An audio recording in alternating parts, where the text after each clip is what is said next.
कुछ नहीं होता। झूठ पर जिस चीज की बुनियाद होती है, आज नहीं तो कल दुनिया में वो वबाल देखेगा ही, और आखिरत में तो उसका बड़ा वबाल है।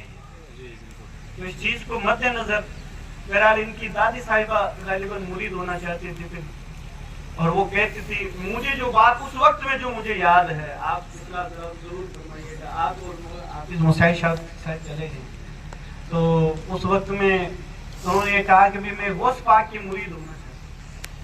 तो उनके दादी के ख्वाब में कोई बुजुर्ग आए जो घोड़े पे जलवाबाज थे, तो उन्होंने कहा कि भाई पीर ज़हूर अली से मुरीद हो जाओ तो मेरी मुरीद हो जाएगी। सुभान अल्लाह, सुभान अल्लाह। अब इन्होंने ये कहा कि अभी जो मैंने वापस रिवाइंड किया, तो इन्होंने ये कहा कि नहीं, कोई बुजुर्ग घोड़े पे तशरीफ लाए थे और उन्होंने दादी के सर पे हाथ रखा था। आगे वो बात नहीं बताई, जबकि दादी के पास हम लोग जब मुरीद होने के लिए बैठे। अच्छा, ये बता रहे हैं कि वालिद साहब खुद थे, लेकिन उस वक्त में जब हम लोग मुरीद होने के लिए आए थे, मुरीद करने के लिए आए थे, उस वक्त में बात ये थी जो मैंने अभी जिक्र किया, मुझे अच्छे से याद है। आपने काफी फोन किए थे, हम लोग आए भी थे, तकरीबन मगरिब का वक्त था। तो बहरहाल बातें जहन से निकल जाती है। अल्लाह रब्बुल इज्जत इनकी इस मोहब्बतों को कबूल फरमाए। आमीन, आमीन। बड़ी मोहब्बत करने वाले थे, और मुबारक साहब तो माशाल्लाह वो मोहब्बत लुटाने और बरसाने वाले।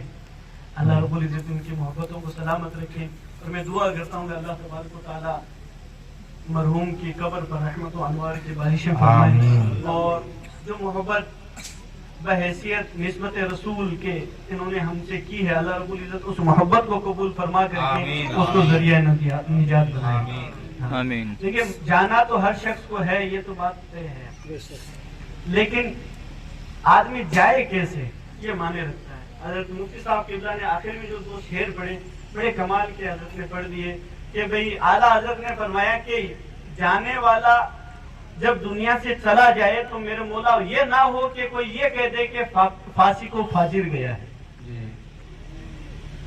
बल्कि जाने वाला अगर जाए तो उसके जाने, यहाँ लोग मातम करते रहे, अर्श पर धूमें मचती रहे, अर्श पर खुशियां मचती रहे।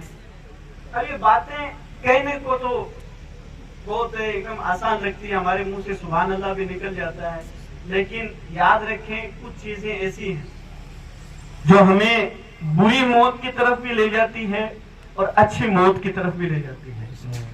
जब बंदा अच्छी मौत मरता है तो यकीन जानिए ये अच्छी मौत वाले वही शख्सियत, वही हस्तियां होती है कि जिनके जाने से अर्श पर धूमें मचती हैं। सुभान। आज हमारा हाल, हमारा जो मामलात हैं, आज इंसान खुद डिसाइड करता है कि कौन अच्छी मौत मरा, कौन बुरी मौत मरा,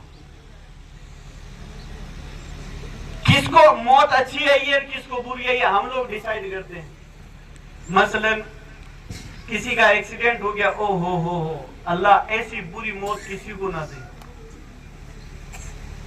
हमने उसको बुरी मौत समझा। एक्सीडेंटली की हादसा किसी के साथ हो गया और उससे उसको मौत आ गई, उसका इंतकाल हो गया, हम कहते हैं अल्लाह तौबा, ऐसी मौत किसी को ना दे।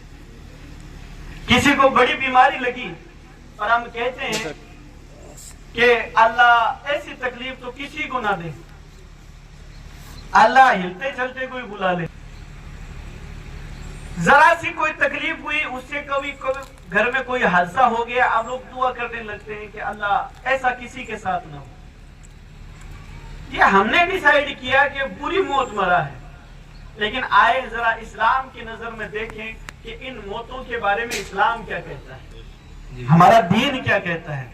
हमारा दीन तो ये कहता है कि किसी हादसे का शिकार होकर के मुसलमान मरता, अल्लाह रब्बुल इज्जत उसे मर्तबा शहादत का सवाब अता फरमाता है। सुभान अल्लाह, सुभान अल्लाह। जिसको हम बुरा कह रहे थे वो तो अल्लाह के बारगाह में बड़ी अच्छी चीज थी